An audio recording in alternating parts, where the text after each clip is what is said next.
Slovenská televízia.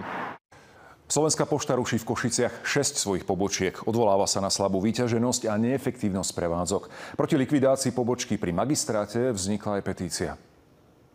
Od 1. augusta prídu Košičania o poštu na Komenského ulici, pri Prachárni, na triede SNP a vo vstupnom areáli US Steel.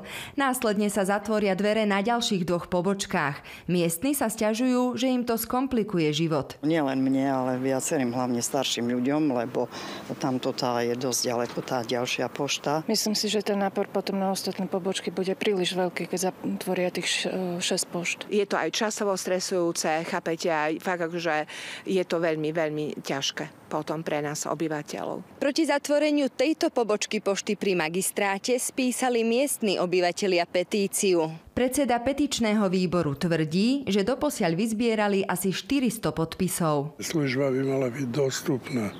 Pošta v tomto nevychádza v ústrety občanom. Myslíme na starých, chorých, slabých. Mestská časť Západ, kde táto pobočka sídli, má asi 38 000 obyvateľov a disponuje 2 budovami pošty.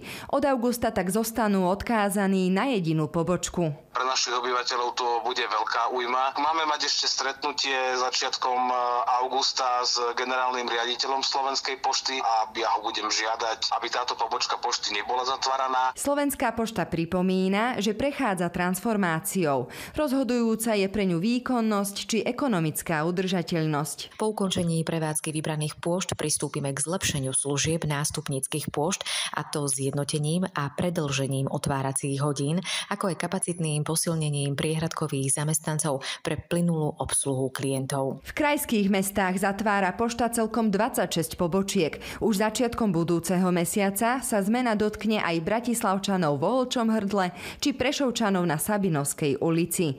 Petronela Mahdalová, Slovenská televízia. Kým prímerie medzi Iránom a Izraelom aspoň na teraz trvá, boje proti militantom z Hizbaláhu pokračujú.